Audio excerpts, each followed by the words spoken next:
Man, this series is awesome. The Knicks come back from 20 off of great defense, Cat having a damn near out-of-body experience on offense. Very adventurous rotation game from Tibbs. Of course, Mitch was starting. Everybody wanted to see that one, or a lot of people did. We got the Shamet DeLon Wright minutes in the first half. Deuce picked up 3 fouls very quickly. Halliburton and the whole arena are going nuts after Hallie gets a steal for a breakaway dunk after making like a tough 3, and then through so many great defensive plays, and then Cat just saying, I'm driving at Miles Turner as much as I can. And this happens while Brunson is on the bench for a decent amount of that fourth quarter, before making some big shots of his own. Anyway, I would like to go right to Cat. For the game, it was 24 points, the loudest 24 points you can imagine. It mostly took until the fourth quarter for him to really get going. He opened that fourth up with, I want to say, 3 really aggressive drives. 1 on Turner from the corner, 1 on Turner from the top of the key, and 1 on Siakam, where he's either finishing on these or getting fouled. And I mean, it's pretty simple. It's the threat of his jumper pulls you out to the perimeter, and then from there he can just go to work against bigs. Now, of course, easier said than done. You can't just do it every single time you're on offense, but that little stretch there is the dream for that type of stuff, right? Then he hits a quick 3 over Miles Turner, and then he has just the ballsiest 3 you can imagine for a big guy. He runs the screen himself. It's Siakam and Turner who are both in the action, and he's just going to pull like a guard impression pretty much and just go up with it. Had another one of those really tough drives on Tony Bradley as well.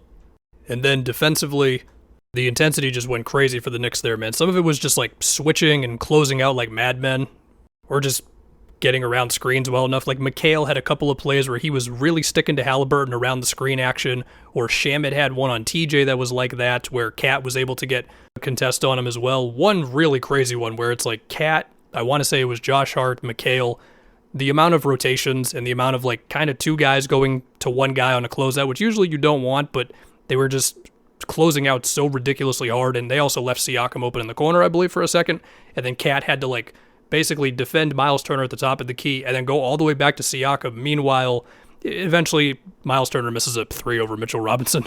You had Cat switching on to Halliburton a couple times, one where I felt like Halliburton was going to challenge him, and he just didn't, and then OG just bodies the hell out of Nesmith as he's trying to body him back the other way. He blocks him, and it felt like the only like comfortable shots that the Pacers could get down the stretch was either Siakam getting like an ISO face-up on, let's say, Josh Hart or something, or it was when they would run Nembhard as like a second screener for Halliburton to free him up for something, because otherwise the Knicks were just guarding things well. I mean, you got like Deuce switching and facing up on Siakam to either prevent him from getting the ball, or if he does get the ball, he just can't really get good position pretty much at all, you know? And it should be said with Deuce, that like mini run that he had, it wasn't just him, but it was a lot of him, where his defense allowed Mitch to basically like lock up TJ at the rim, because Deuce was trailing him pretty hard. And then his pressure on, I think it was TJ again, led to, or I think it contributed to Mathurin getting that illegal screen, and then Deuce made a 3 on the other end. And yeah, man, just wild stuff. I mean, this was what you fear with the Knicks is, can they win when Brunson doesn't have a great game? He still got to 23 off of his free throws. He did have one big, very tough shot over Nesmith late in that game that was huge. But when Cat goes crazy and the defense is great, okay, you can still win. Also, OG, 6 for 9, 4 for 6 from 3, and a lot of those threes not being easy, unless I'm just remembering incorrectly. Like, I do remember one of his step-back threes. This is when they were down maybe like 15 or so in the third, and it could have ballooned, and they didn't get a good shot off, but he just made it anyway. Like, little plays that can add up for you. One thing that is wild to see, and some of it is because of fouls, of course, but in a game where they could have gone down 3-0, Brunson played 31 minutes, and Cat played 33. I think that's the last thing we would have expected from Tibbs tonight. And for the Pacers, obviously you're not going to panic after this game. I mean, you were up 20, place was going nuts.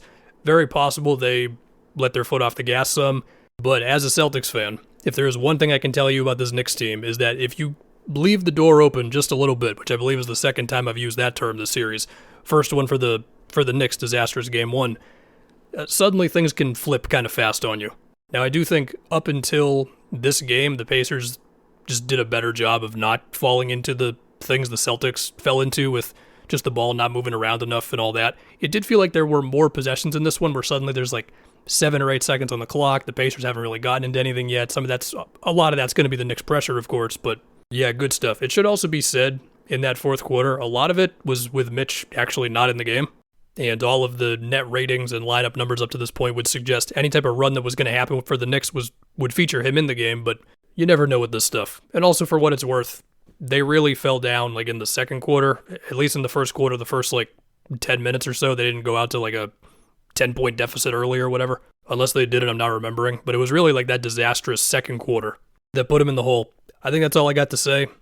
We now have 2 series that could be going some form of a distance. I don't know.